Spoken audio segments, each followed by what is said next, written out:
Ignition sequence start.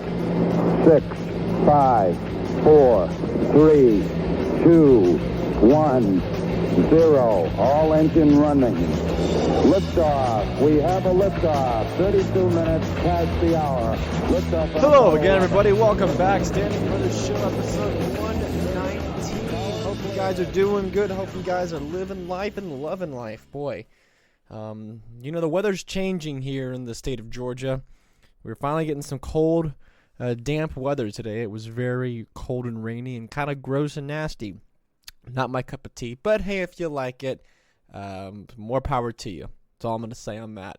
I am excited about the changing of the seasons. Even though I am more of a warm-bodied person, it is nice to break out some of the jackets and, feel more appropriate to wear jeans and that sort of thing all the time. But it's good. I'm excited for it. And for all you for all you warm bloods out there, I know that you are. I'm looking forward to that. I know that Joe is as well.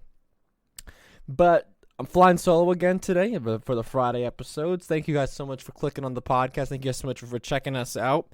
If you like what you hear, you can contribute $5 a month to get early access to the shows on Patreon. You can also check out our cool t-shirts on the Teespring store, and you can follow myself at jstandridge_ on Twitter, and you can follow Joe at Joe Stanberg. So check that out. You can also send us an email to standingbrothershow@gmail.com is the best way to get a hold of us. If you have any comments, concerns, you want your thoughts read on the air, let us know. So I got a couple things I kind of want to talk to you guys about. A lot of baseball stuff, but not really baseball stuff that you're going to think about. And then I got one little thing I want to touch on with the jab and with the COVID miracle, if you will. But so for those of you who've been catching up or who've been watching the World Series this year, I have had to humble myself greatly over this postseason because all of my predictions have been completely wrong, which is okay because the outcome of this World Series and of this playoffs have been, let's just say, unpredictable. I know that's a word that people throw around a lot, but it really was true in this sense. The fact that the Astros, a lot of people had making the World Series, but the Atlanta Braves, I don't think I saw any brackets posted where they had the Atlanta Braves moving on to the World Series. What I said back when it was looking like the Red Sox or the Astros were going to make the World Series, I said, in good conscience as being a New York Yankees fan, yes, you can go ahead and write your hate mail now about that. I don't care. I've heard it all. That I cannot have an American League team. I can't have either one of these teams end up winning the World Series. So we're going to go for Atlanta, even though I'm not a Braves fan. I would much rather see Atlanta win one because, They've waited long enough for their championship moment. This is the first time they've been in the playoffs since '99, which we all know how that one ended up. Us Yankees fans know that one very, very well. But there's some controversy going on with the Atlanta Braves, and it's not for. It's for man. This is an article that I thought was honestly fake until I read through it and actually saw that it was a real article. And it's about the Atlanta Braves, about the World Series, and how we can't have anything fun anymore. We can't have anything paying homage to to native cultures. We can't do anything like that. If it mentions anything, and if it demonstrates or anything like that towards native cultures, it's automatically deemed bad. And I want to make that very, very clear. The use of caricatures, the use of names, the use of gestures, or of anything native is automatically deemed bad and offensive, which I think is kind of stupid and kind of dumb because we don't use that for anything else. We definitely don't use that for the New York Yankees, which the Yankees is a term used for some Northerners. We don't automatically deem that to be a derogatory thing against Northern people. But whenever we have a team like the Cleveland Indians, well, it's an Indian, so that's clearly offensive. You're clearly just belittling them to a team name, which, funny, I'll link this down below. You can read the article, but the Cleveland Indians are actually kind of in trouble right now because there's a roller derby team in Cleveland called the Cleveland Guardians, and they're suing the Indians because they can't change their name. And I'm like, this is Chief Wahoo's revenge.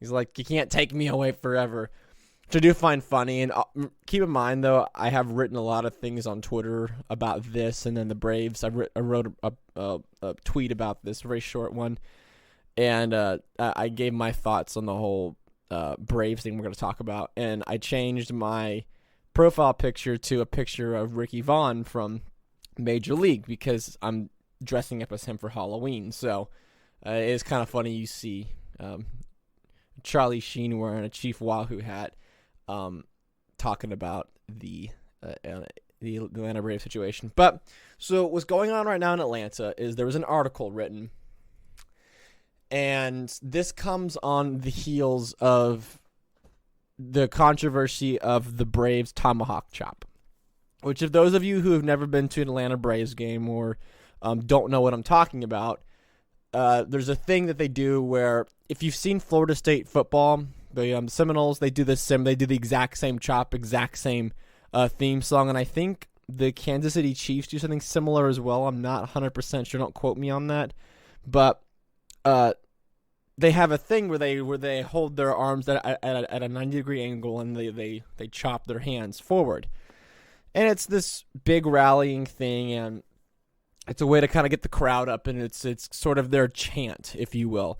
This has been going on for as long as I've been going to Atlanta Braves baseball games, which has been, well, I moved to Atlanta in 2008-ish, so about 2009. So I've experienced many of these things. Never been a Braves fan. I will tell you, though, whenever you're a visitor and you go play in an important Atlanta game and they get that thing going and the song and everything, it's intimidating. I don't know if maybe it's that or not. Maybe they don't want to take it away because of the intimidation factor, but it's an intimidating thing to see an entire crowd. It's similar, I'll put it in parallel with the Gators' little chomp that they do. That when you get an entire crowd doing a single motion like that, it can definitely be intimidating for an opposing player. I know good and well that if I'm on the mound and I got bases loaded, nobody out, game on the line, and they start doing that, it's going to throw me off. It's very hard. So it's an effective way to do that, and it's signature to the Atlanta Braves. And like I said, the Florida Seminoles do the same thing as well.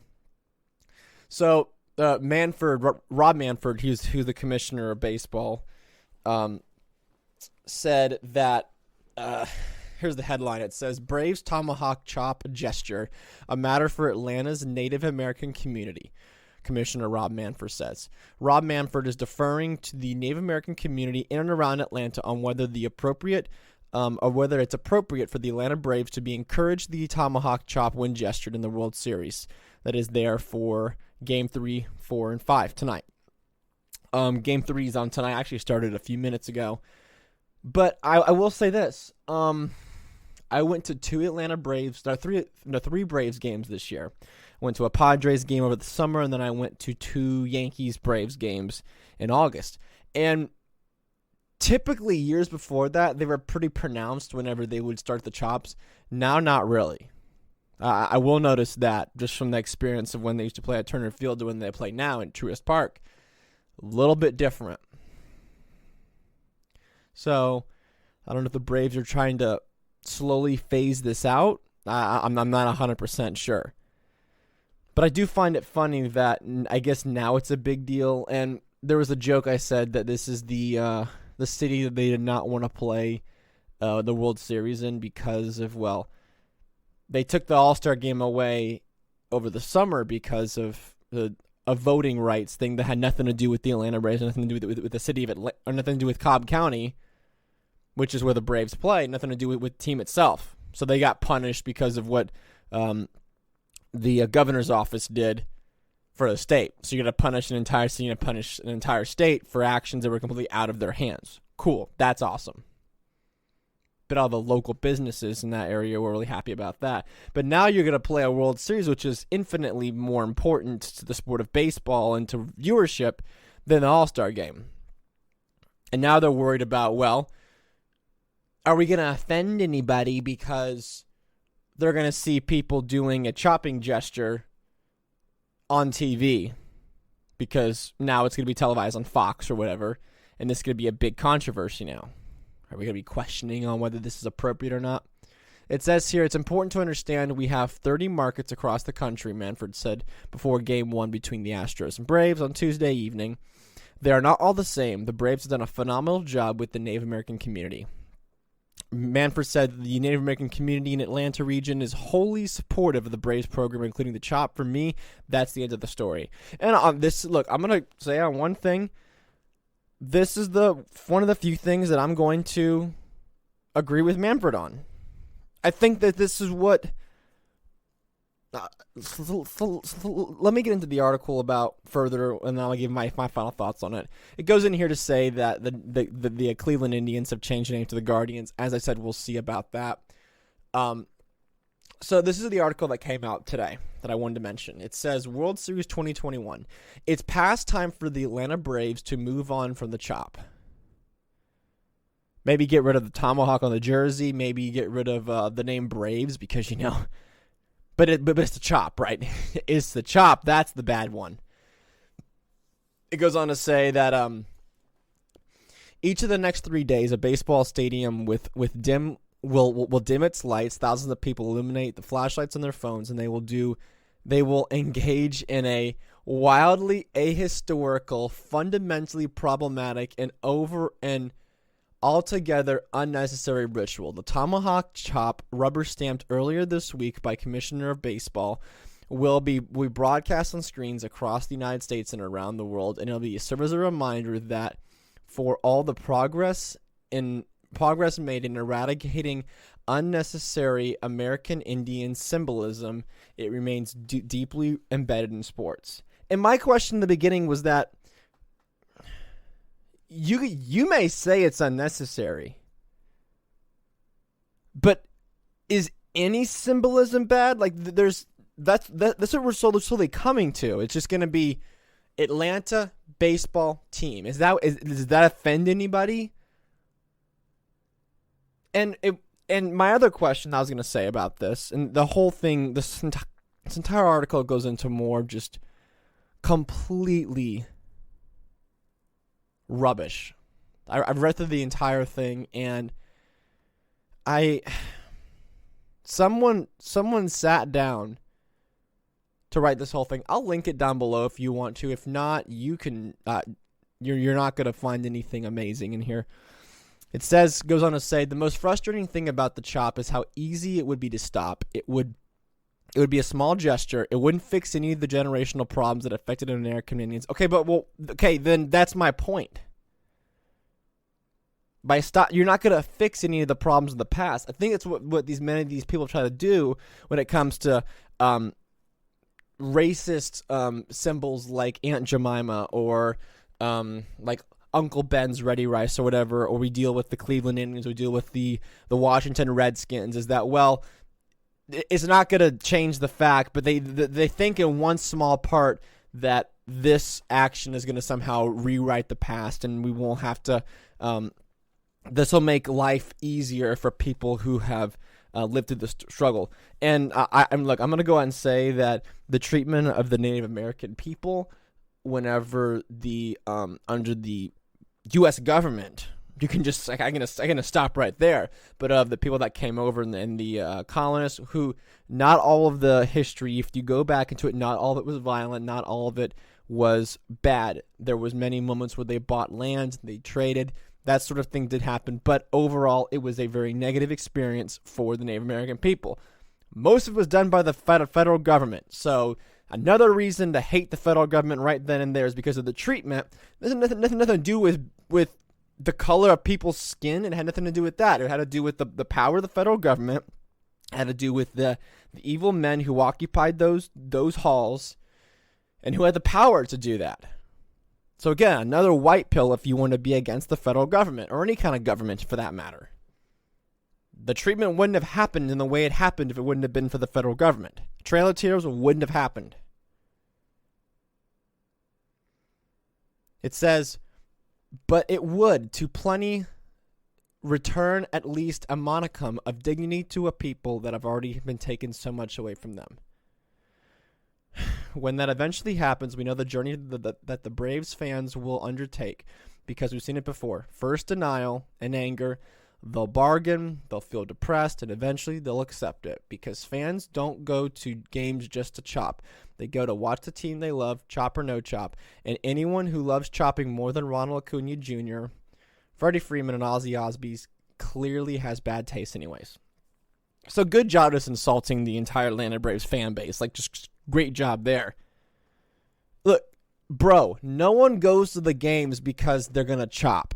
Like, I don't know who this would be. This would be the exact same thing as saying, as if they wanted to get rid of the roll call, the roll call. Those of you who don't know, in Yankees tradition, for the last 30 or 40 years, whatever, the bleacher creatures, which are the people in the right field bleachers, do a roll call where they chant every person's name on the field, and then they'll keep chanting until they get acknowledgement from the players. I don't go to a Yankees game for the roll call. The Yankees roll call does not make my experience. It doesn't make my experience exponentially better, but it is a part of the experience. It is a part of the tradition of going.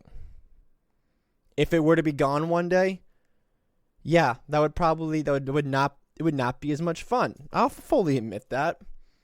But would I stop going to games if they stopped it? No, of course not. But if someone were to sit there and insult my intelligence and say, well, if you go for the roll call and not to go watch Aaron Judge or Garrett Cole pitch, then you got bad taste. It's the way, and he sits there and says, well, first they'll deny it and they'll be angry, and then they'll bargain, and then they'll feel depressed. Like you're painting this picture of that the only reason why these people go is because of a silly gesture. And that's clearly not what people go to baseball games for. They don't do that kind of stuff. But I think the biggest thing here that this bro is missing, and the biggest thing that I've had that I've struggled with the most is that who is asking for this? Because if you had leaders in Native American tribes who were deeply offended by this and said, please, could you just stop this? Then I could understand. Then I would sit down and be like, okay, I understand that this is a part of your culture. Why does this offend you? And what can we do to maybe, due to the past, what can we do to leaven this? I understand that. I get that. The reason why the Florida Seminoles, remember, no one's got an issue with the Florida Seminoles because they have the blessing of the Florida Seminole tribes in that area. And they've been okay with it for the longest time. But now because the Atlanta Braves all of a sudden don't have some kind of blessing or don't have some kind of official blessing from a native tribe, now it's an issue. So, and this is the thing that happened with the Redskins. I remember there was poll after poll of Native Americans from all across the country, and most of them didn't give a crap. And I feel that's how most of them are. There's a difference between straight up racist and distasteful the caricatures. We're not talking. They're not walking in there with red paint to look like the skin color of Native Americans. That I would probably be like, probably in poor taste. If you try to do like a blackface thing, but for Native Americans, I probably would. We're not talking about that. We're talking about the simple action of looking like you have a tomahawk in your hand and you're chopping forward. So, is this dude speaking on behalf of Native Americans in this regard? Because that's what I think it is. Because I haven't. I may be completely ignorant to this one. Completely ignorant to this one. But I haven't really seen anybody come out and say, well, this deeply offends my tribe, or this deeply offends my leaders or my elders in the tribe, and they wish to be stopped. No, this is some dude who's as white as can be coming out here writing this. That's what I have maybe. The larger issue is that somehow that he's trying to be. I know there's a stereotype about, these white saviors, but I just, what does this fix? What does stopping the chop fix? Because if no one's complaining about it, then there's no issue. If no one's raising the issue, who claimed this is supposed to be mocking, or supposed to be some kind of unnecessary symbolism towards the native people. If no one's offended by it and no one's raising the issue, then there is no issue. Just because you might feel guilty about it, remember, you're not Native American, so I thought that you're not allowed to speak on this issue. It's like how white people are not allowed to speak on issues of any other race. We're not allowed to talk about that unless it's bad. Then we're allowed to voice our opinion, because then it agrees with whatever narrative that's present. Yeah, I would just like to know what this is going to solve. If no one's complaining, then there's no feelings to heal. There's nothing to help.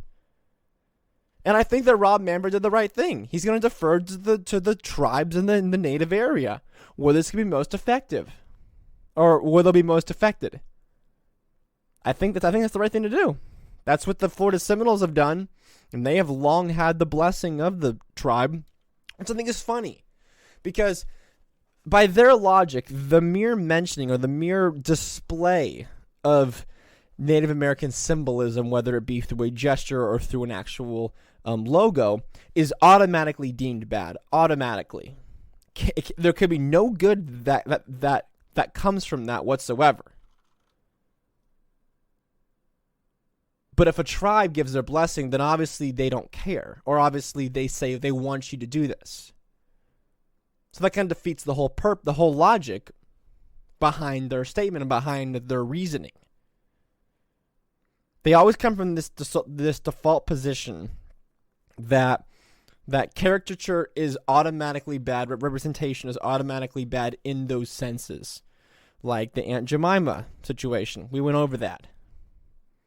But the mere fact that you had a happy black lady on a bottle of syrup and pancake mix was automatically bad. Automatically bad.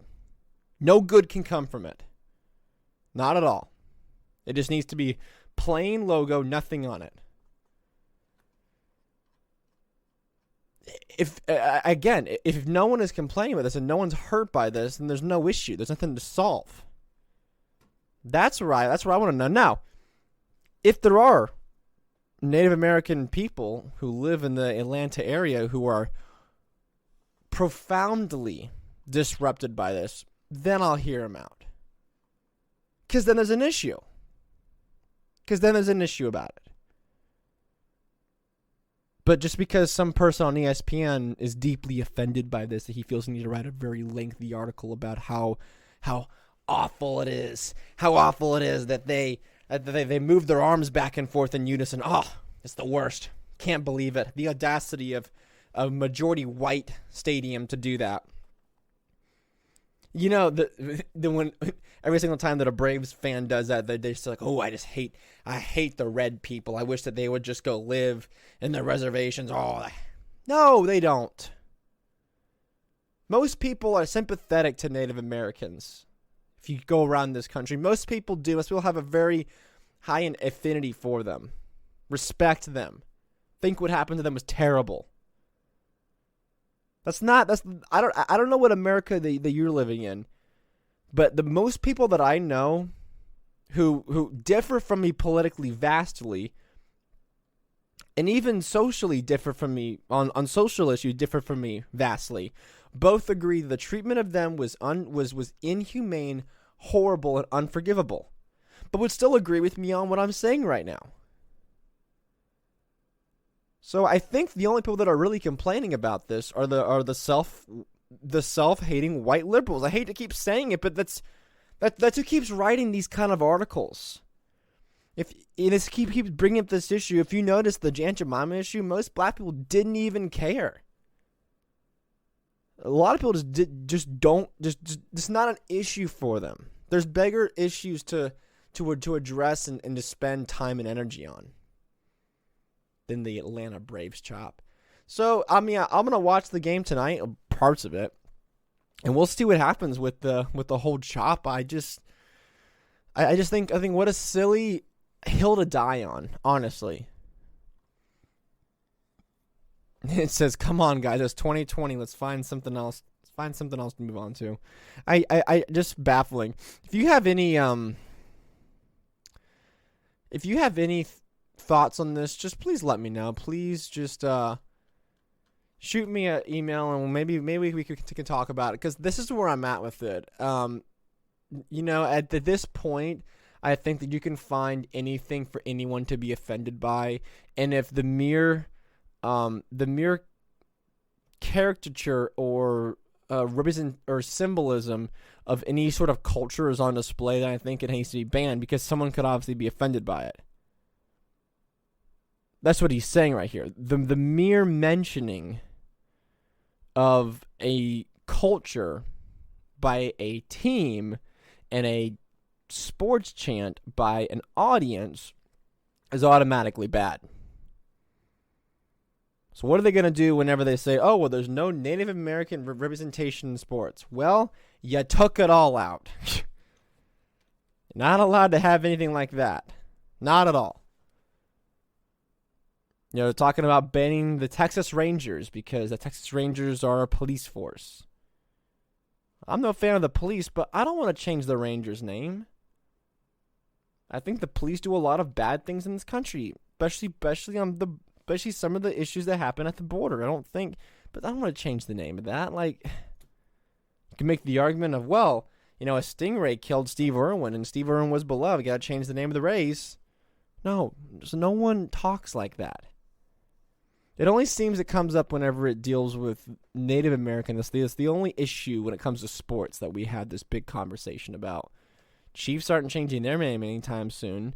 The Cleveland Indians bent their knee. They're always the Cleveland Indians to me. Washington's already done it.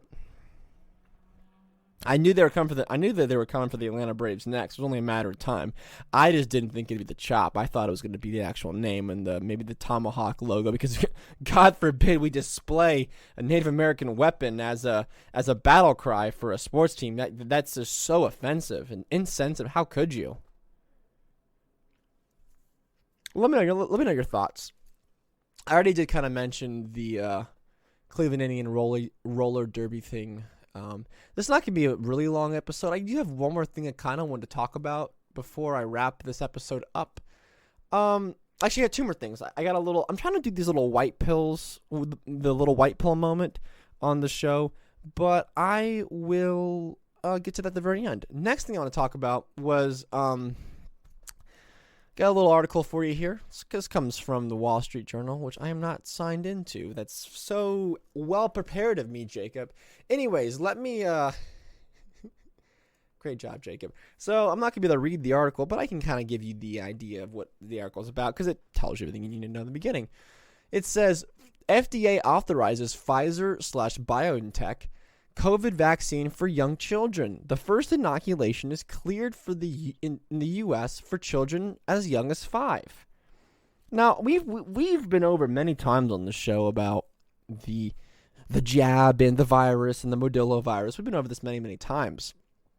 And I've read the stats, which have not changed. Maybe they've just increased as far as deaths and cases since then. But as far as the numbers go and the percentages, those should not have changed very, very much. You can go back and look at an older episode when I talk about the overall risks of people in certain demographics when it comes to other causes of death. I said that if you were under the age of 4, basically you had a better chance of drowning in a pool than dying of this virus. And there's not very many pools in the Midwest and in the North. So you're pretty safe if you're very, very young. I think you have like a 1 in like a million chance of actually having any sort of complications, any sort of death if you're extremely young. But now we can start inoculating 5-year-olds, because that's what we should be doing right now. For a virus that if you're under the age of 20 has almost like a 1 in 1 million chance of dying from, you need to be vaccinated, because you could hit that million, but we don't know the long-term risks of this thing, because we've only have a year's worth of data. Not even a year's worth of data on this. The vaccines got approved last November, so we have less than a year of data on this. Nice. Really, really great. So now you can feel good about, well, my parents have been vaccinated. I'm scared of my kid who might give it to me. Well, we already know the vaccine does not prevent transmission. They've had to come out and admit that. I've already just talked about it at great lengths about that. But now you can give your kids an experimental vaccine. Very nice. Very awesome. The COVID vaccine has been authorized for the use of children as young as 5. Which basically what they've done is that they've just given a lower dose of this, and they've just tested it on kids.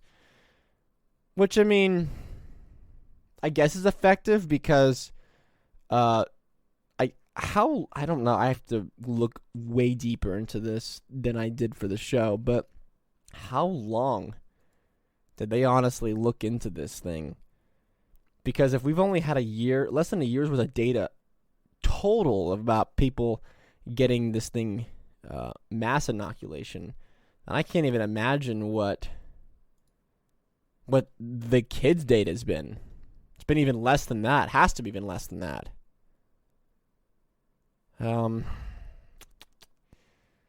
Yeah, it's just, folks, they're coming after your kids. This is honestly what it's going to be. Now that they've gotten it for as low as 5 years old, they're going to say, well, your first grader wants to go to first grade. You got to get the jab. You got to get vaccinated. And as far as the safety concerns of this thing,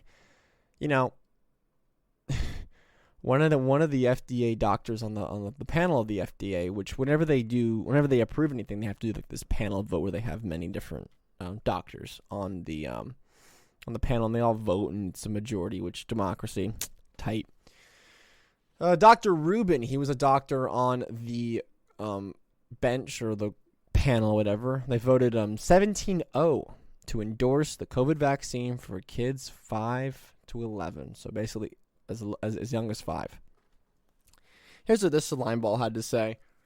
He said, quote, "We're never going to learn how safe the vaccine is until we start giving it. That's the way it goes." Boy, isn't that comforting. Isn't it comforting to know that it's approved? And the fact that if I were to say what I'm saying right now on YouTube would get me automatically banned. Spotify's been good about this. But if the past things that I have just said, which are undoubtedly true, that we don't know the long-term safety of this, then we don't know. We don't have a lot of long-standing data on this as we do on other vaccines. The fact that now it's approved, all of these big tech companies, YouTube, Google, that's the same company, but these big companies, Facebook, Twitter, these sort of places are going to start banning people for saying that, hey, you shouldn't get your kid vaccinated. Or, oh, hey, it's probably not safe. You should wait for more information. That kind of thing will get you banned and will get your post taken down. But now I have a doctor out here who's saying, we're never going to learn how safe the vaccine is until we start giving it. Apply that to anything else. And apply that to anything else. Apply that to any pharmaceutical drug.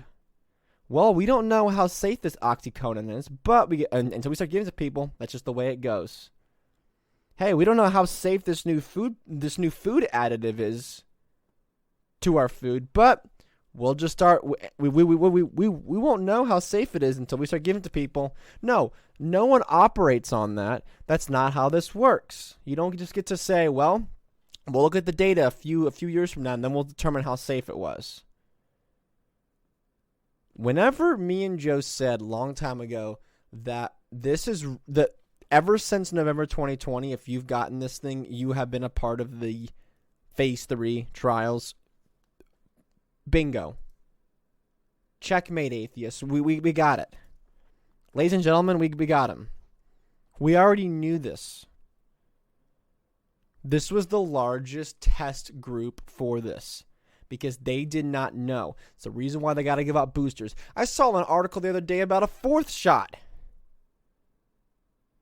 So can people who keep calling me crazy that this thing is going to start just issuing out forever and ever and ever, you're always going to get some kind of booster because the vaccine is so great that you got to get a booster every 6 months or it's completely useless. And yeah, I saw this amazing, somebody tried to come back at, it wasn't me, someone else tried to come back at someone on Twitter, and with the vaccine schedule for children whenever they're born, I think it's like between the ages of 0 and 4, that some shots do require boosters. Yes, no one's denying that boosters exist for vaccines. But whenever you show that the antibodies and the protection level goes down to basically 0 after 6 months, we don't apply it to any other vaccine. There's a reason why, and some are developed to have boosters. It seems that these boosters are just coming out of nowhere. They're pulling it out of someone's butt because, well, people are catching this thing again. They're having to change the definition of what fully vaccinated means because people are showing up in the hospital fully vaccinated with this virus, which means it's not working as it was advertised. People were sold a bill of goods on the basis of a lie, on the basis of ignorance that they didn't know what this thing was going to do 6 months out. I'm not down that rabbit hole of it's going to kill you or whatever. No, I'm not saying that. I'm saying that the protection that is given to you, which you can see initially as from these countries, there is protection that is given, but it wavers and it goes away after a certain time. It's the reason why we're seeing these 4th shots coming out is we're seeing people who are fully vaccinated who are getting sick again with it. It is happening. And for people that are saying, well, boosters are common, yes, but do you take a polio vaccine every 6 months because the antibodies go away? No, you don't. You don't take your smallpox vaccine for 6 months. You take the flu vaccine because it's garbage usually most years and doesn't work very well. It's not my opinion. That's the data that's on the flu vaccine. It's usually crap most years. It doesn't work as well. But no, find me a vaccine that's actually effective that you take every 6 months and it's completely normalized.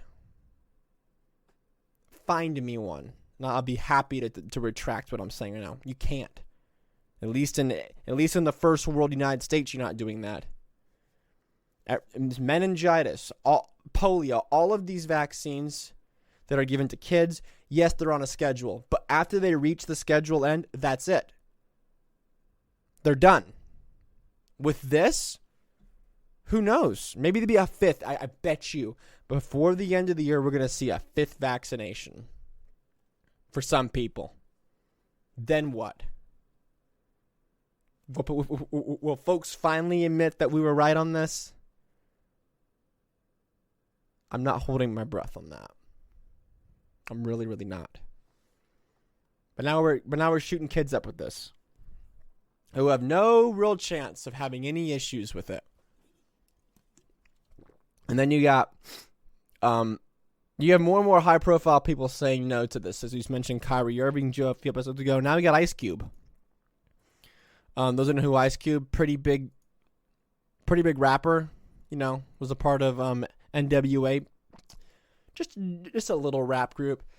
Now he's turned actor.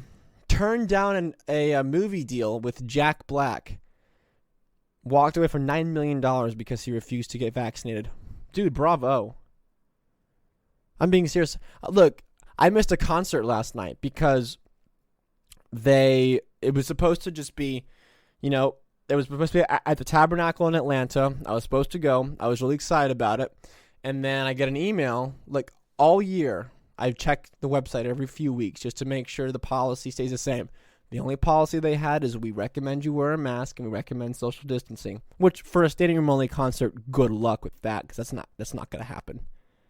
But that's all they said. They just said, hey, we encourage people to wear a mask and that's it. Well, I get an email before I go to the concert, and it says that you have to prove negative test of COVID, or you have to have you have to have a negative test of COVID, or be fully vaccinated, and you got to wear a mask the whole time. And I'm like, no, I'm not going. I'm done. I could not get my money back. I couldn't sell my tickets. I did not go. Because I'm not going to stand at a rock concert with a freaking muzzle over my face after showing documentation for going into a concert. I'm done with it. I haven't had to use my not forged, but my conveniently found negative test to COVID. But I'm not doing that. I'm to the point now where it has been long. We're done. I'm so beyond over it that it's coming to the point now where if you make me do either mask or you make me do prove negative test, I'm not gonna go. Like there's a concert in May that's coming up. Already bought tickets for it today. Very excited about it.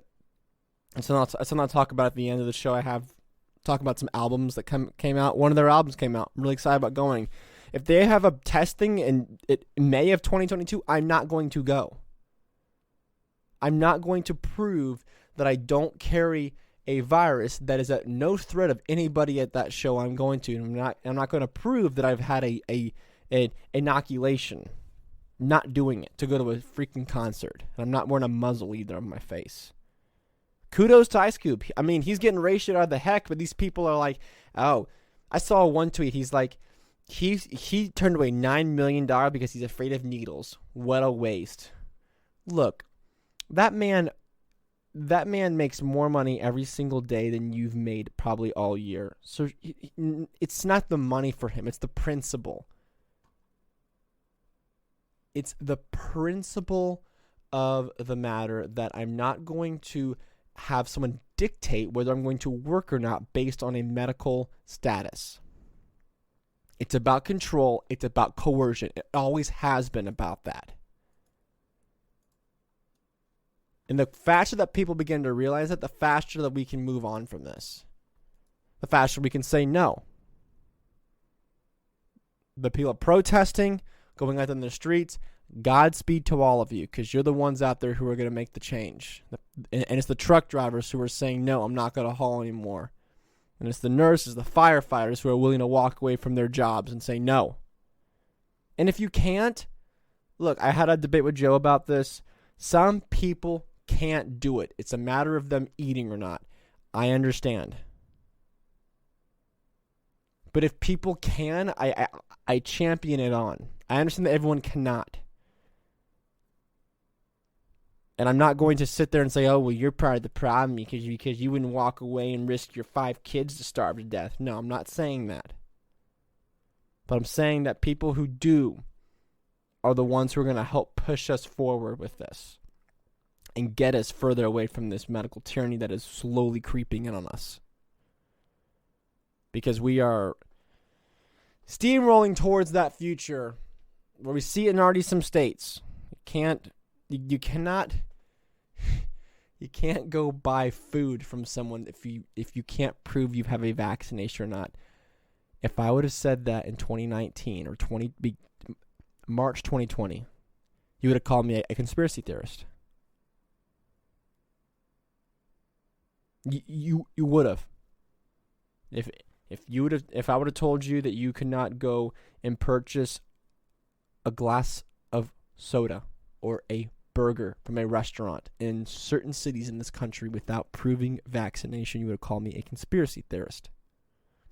And now it's a reality. And for everyone out there who would have called me a conspiracy theorist, I'm not going to dunk on people. I'm not going to belittle them if you come out and say, I was wrong. In fact, I'll embrace it. Because the issue, though, is that people aren't coming out and saying, yeah, I was wrong. Heck, I've done it. I've come out and said many times that I was wrong on certain things of this issue. Many, many times. I don't care. I don't have any pride to hold on to. I just want the facts and I just want the truth on the matter. But so many people have put up their guard and said, oh, well, the vaccine's changed and There was always the possibility of having to prove. No, none of that was ever happening. Just come out and admit it. Just come out and admit it, and maybe we'll see more white pills. Maybe we'll see more things that are coming about. Speaking of white pills, I'm gonna try to do this a thing every single Friday episode when Joe's not here. That is the white pill of the week, and I'm trying to find something positive to point out on Twitter. And I'm trying to maybe on Twitter, maybe on just something different, but just something that's positive, uplifting. That for people out there who, I'm trying to channel some of that Michael Malice energy of just positivity and saying, "Hey, we're gonna win. It's all gonna be okay." As glim and as horrible as the world looks sometimes, we're gonna be okay. I got a tweet here that Steven Crowder put out. Now, I'm not I used to be a really big fan of Steven Crowder. I find him now to be kind of, I wouldn't say boring, but I find a lot of the conservative, other than Glenn Beck, who I really think is honestly searching and honestly looking for different opinions. It's not just conservatism, even though I'd probably consider him a conservative. He's not one of these lazy ones like the Ben Shapiro's of the world, who conservative for Ben Shapiro is pretty light. The guy's kind of a bloodthirsty neocon, but nevertheless, people who have dedicated themselves to just poning college students, wow, you found a liberal arts major and schooled them on, a public policy. Congratulations. That's not very difficult. I could do that. I can prepare a speech and I can pwn people in front of a stage. It's not an impressive feat. The Charlie Kirks of the world. I don't hate these people. I'm just saying that I find them boring when you compare them to people like Dave Smith, like Eric July, like Michael Malice. They're just boring to me. Because those guys actually go after the tough guys, the Scott Hortons who debated Bill Kristol. I'd love to see another one of these neocons. Well, that's the thing. Bill Kristol and Ben Shapiro would largely agree. So you could see Scott Horton debate Ben Shapiro. That'd be pretty funny to watch.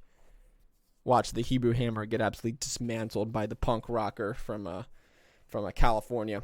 But nevertheless, so this is a tweet from Steven Crowder that came out. And for someone who's a long-standing conservative like himself, it was kind of a message that the libertarians and the anarchists of the world have been really, really pushing for. And to finally see mainstream conservatism taking hold of this is a major white pill. It says, Steven Crowder writes, "Time to start pulling your kids from public schools." Man, that's what we've been saying for I don't know how long. The libertarians of the world, the ones who understand where the issue's coming from. It's amazing.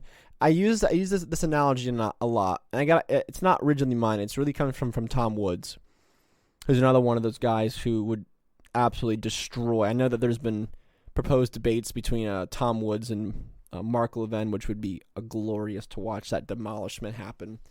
But Tom Woods has always said that if we had the schooling system, hypothetically, that was ran by Walmart or just some other big company, some other big tech company, or just industry, whatever, if they were in charge of educating the entire population of an entire nation, and many, many generations down the line, we found that these kids were a little more sympathetic or a little bit more liking to the overlords or the people that run the schools.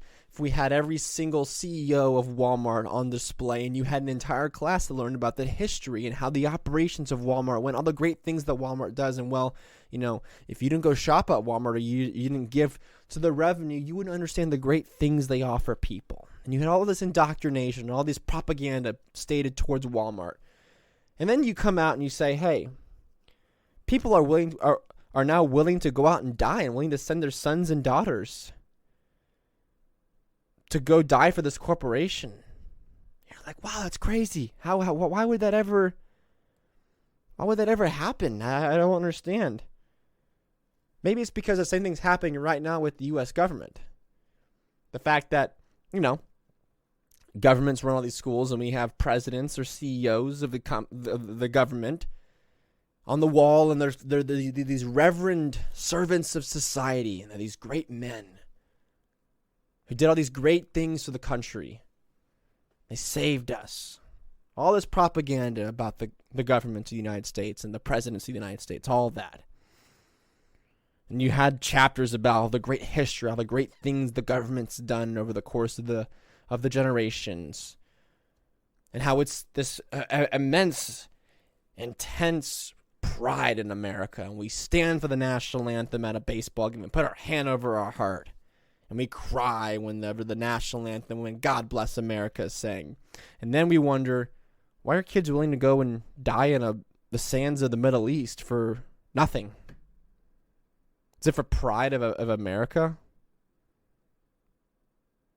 Why do I get in debates with complete idiots on Twitter about how early childhood education is the most important investment in America? Right? Pre-K. Talking about before you learn your 1, 2, 3s and your ABCs, that's the most important investment into America, and that is worthy of robbing people at gunpoint? Really? That's worth what taxation is for? And if somehow I'm against funding that, then I hate this country, and I'm just greedy because I want to keep my money to myself. It is funny how we've came to that point. And you know where this all comes from? Public schools, education centers. That's all of this comes from. You stand for the national anthem, and don't you, little Johnny, don't you dare put your hand over your left hand over your heart. That's not procedural. That's not the part of the religious ceremony of saying the Pledge of Allegiance. And yes, I called it because it's exactly what it is.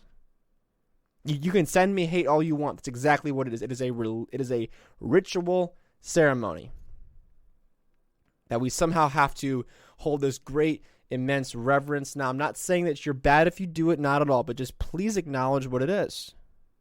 And I'm not against the American flag. I'm not against the Pledge of Allegiance. Maybe the Pledge of Allegiance I'm probably against, because I don't pledge allegiance to any governing body or any person on earth. I pledge allegiance to one person only, and that's God Almighty above. But I digress. It all stems from public schools. And that's 100% what it stems from. And the fact that now you have mainstream conservatives who would call out for what I just said as heresy and being a communist, who are now agreeing with me on this, is a major white pill. And I think it's something to be celebrated. I think you're seeing more and more of it now. I really do. I think you're seeing more. I think you're seeing more of this attitude now. Many of the people that I'm around, in my social circles, are probably more conservative than libertarian, and they agree with me. They 100% agree with me, not from the standpoint of government indoctrination, but just what part of society is redeemable for kids. Like I mentioned this in the last show, but I always said that I don't want my kids in public school, and I don't want my kids on social media, and I don't want my kids, whenever I do have kids, I don't want them to be part of anything like that. And people younger than me are like, well, they're not going to fit in with society. I'm like, yeah, that's the point. That's the big argument against homeschooling, right? Is if you homeschool your kids, you're not going to fit in with society. That's the point. And then I would say, what part of society that is redeemable and wants them to fit in? You know, what part of it? That's a further conversation for later. But I don't want kids to conform with the norm, and I don't want them to conform with the norms of the government and society in general. That's the issue, is we have too much conformity in society. We don't have enough radicals. Maybe one day we will get to that point. Well, that's the white pill for the week. I got one last thing is this. Actually, hey folks, we got an hour out of this episode. I didn't think we would get 20 minutes out of this episode. I do want to talk about two quick little things here at the end. This is not really politically or sports related. I do kind of try to do album. I need to find an outlet where I can talk about music and talk about albums, because it's something that's really dear to me. Twitter's not a good place for that, because you can't extrapolate your thoughts enough on Twitter. And my Substack is really not really suited for that, so maybe I'll find someplace else to do it. But two albums came out last week on the 22nd that were both Very anticipated for me. Don Broco's Amazing Things, and then Dream Theater's A View from the Top of the World came out. Briefly, I did post a little bit about each of them, I believe, on Twitter. I'm not 100% sure. But Don Broco's album, Amazing Things, is just that, Amazing Things. That was my most anticipated record of the year. Few times do I listen to a record that is both evolutionary from its previous two predecessors, and at the same time brings something completely unique and differentiating from the two. Like they take a core sound that is just purely Don Broco, and then you extrapolate that out, and you're like, hey, let's take these great concepts we have on these two albums and let's make it even better. And that's what they did on this record. Amazing all the way through. I think there's only like one or two duds, which is going to happen on every single record. Cannot recommend Amazing Things enough. It is heavy. It's groovy. The bass lines are great. The drum work is great. Rob's vocals are just tough to find another vocalist who can do real low, powerful, little bit of screaming, and then the falsetto that is just spot on every single time. Great vocals from the drums as well. Simon writes some amazing riffs. It's so good all the way through. Just it's a great listen. Dream Theater's record came out. I have not had as much time with that one. My initial thoughts are, it sounds like a good stepping stone. To me, it sounds like a step up from Distance Over Time, which I really did like the sound that they brought on that record. This very heavy sounding record that sounds like it came from some earlier Dream Theater, like some Silver Linings and Black Clouds, that sort of sound. This is a fantastic sounding record. The instruments all sound crisp. They sound powerful.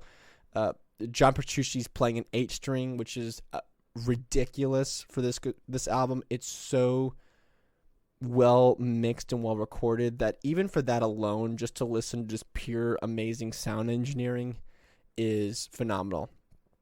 As far as the music goes, they have a really cool 20-minute song at the very end. It's very, very good. I have to really dig these Dream Theater songs. Take a long time to process and break down because they're so complex and there's so much going on with the different instruments. But what I can really grasp so far is that production-wise and writing is amazing.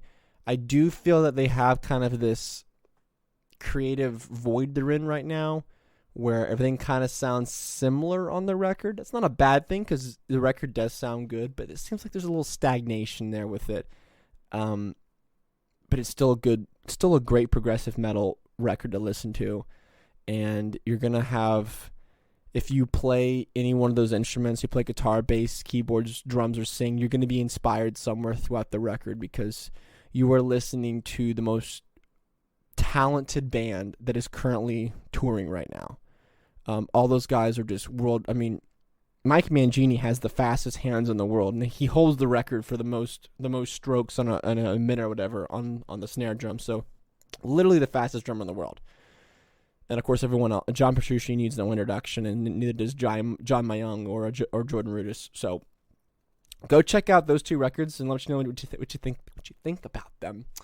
That's gonna be the show, everybody. Episode 119. Thanks for hanging out. Thanks for talking about some I guess they're political with the Braves issue. Braves right now tied 0-0 in the bottom of the second inning. So I'm gonna go ahead and watch that. Hope you guys have a great weekend. As always, go do something amazing and awesome. I will see you guys on Monday or Tuesday with the next episode. Might be moving the show to Tuesday because it just works better for us in our schedule, but we will let you know if that changes. There will still get you 2 episodes a week, so that doesn't change. But as far as the day of that first episode, that might change. Just for scheduling things with us, it's way easier to do shows on Tuesday than it is on Monday right now. So we'll see what that looks like. But until then, take it easy, guys, and hope you guys have an amazing week. Peace. Tranquility, we copy you on the ground. You got a bunch of guys about to turn blue. We're breathing again. Thanks a lot.